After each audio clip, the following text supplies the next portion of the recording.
Hello everyone, welcome back to the Real Queen of 33 channel. I am Tatiana. I am here with some more articles. This is the last one for this week. This is titled The Wishing Table, the Gold Ass, and the Cudgel in the Sack. Okay, so let's begin, Lord Jesus.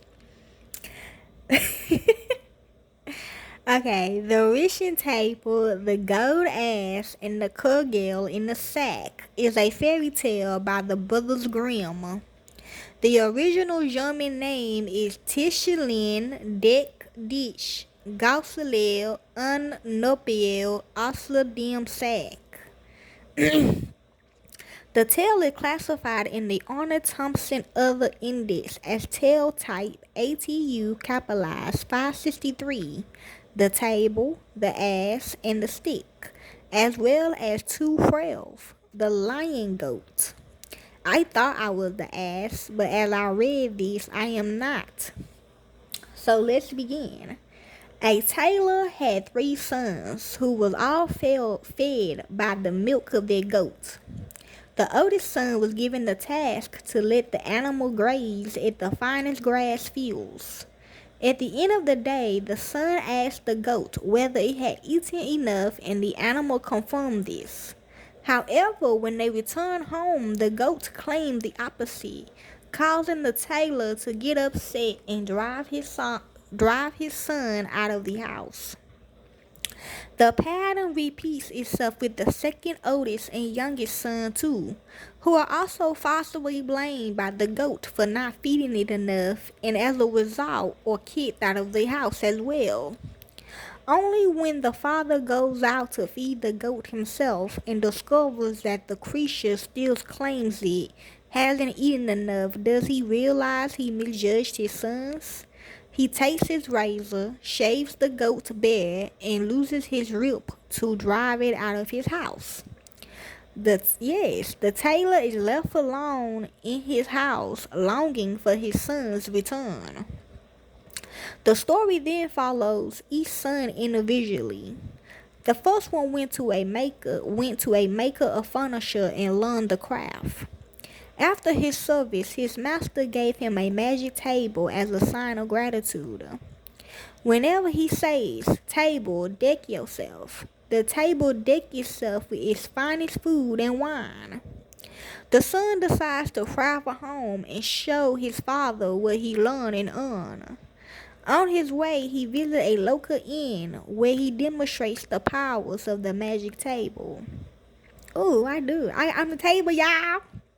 At night, the innkeeper steals the table and switches it for a normal table without the son being aware. When the son arrives home and tries to show the powers of the table to his father, nothing happens, which upsets his father once again. The second son goes to work for a miller. His master gives him a magical ass who is able to produce gold out of his mouth, and behind it the command of bric-a-brac. Just like the oldest son, the second son decides to travel home and happens to visit the same inn his brother did.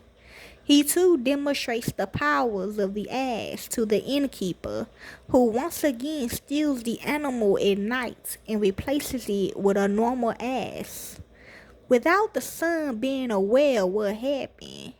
When the son arrives home and tries to show the powers of the ass, instead of gold pieces landing on the cloth, it is droppings like an ordinary donkey, which upsets his father once again.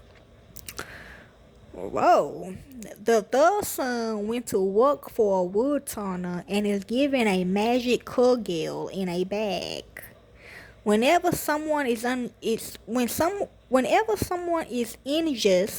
the owner of the cudgel just needs to say, "Cudgel out the sack," and the object will start clobbering the wrongdoer. Only when the owner says, "Cudgel in the sack," with the thing returned in the bag, just like his brothers, the son visits the same inn, because he learned from their letters on what had happened. Instead of demonstrating the powers of his possession, he deliberately remained vague about it, making the innkeeper curious enough to go out at night and try to look what's in the bag. Anticipating this, the son orders the Cudgel to beat the innkeeper up until he returns everything he has stolen. When the son returns home with the table, donkey, and Cudgel, he tells his father what had happened and demonstrates the powers of the objects. His father finally makes peace with his sons, and they all live a rich life ever after. As an epilogue, the story also informs the reader what happened to the goat. The shaven animal went to hide inside a foxhole. When the fox returned home, it was scared away by the goat's eyes. The fox asks a bear for help, but he is also too frightened to go in. Finally, they take a bee along with them, who stings the goat, causing the animal to run away in pain. The storyteller concludes that nobody knows where she is now. Origins. Sid Thompson indicated that the oldest attestation of the tale was a collection of Chinese Buddhistic legends of the 6th century. Distribution. Scholar Sid Thompson noted that the tale type has a very extensive distribution, being present in almost every collection of stories in Europe and Asia. Professor Theo Madu's story corroborates this vast distribution, since according to him, the tale type can also be found in India and in East Asia, in Africa, and in the Middle East, as well as the Americas. Professor Dove knows city divisions in the Americas are found in the French, English, and Spanish traditions of the continent. An assessment on a global scale of international tale indices by Daniel J. Crowley led him conclude that the tale type appears among the most popular and widespread tales on Earth. The second plot involves the lion goat. Is common throughout Europe, with dozens of variants recorded. Sometimes it ends with the goat killing the owner. The final part of attempts to banish the animal is itself told as a separate tale, ATU 43, in both Europe and Africa, involving a variety of animals. A Russian variant with a fox and a hare who were adapted into a cartoon. Okay. In several variants across the globe, the money-producing donkey generates precious gems instead of gold coins. Likewise, the wealth-producing animal may differ, being, for instance, a rooster, a duck, a horse, or a sheep. The food-giving object may also differ. It can be a tabletop, a tablecloth, a towel, or a handkerchief. The protagonist receives a lamb that produces money, a handkerchief that materializes food, and a magical cane. Oh.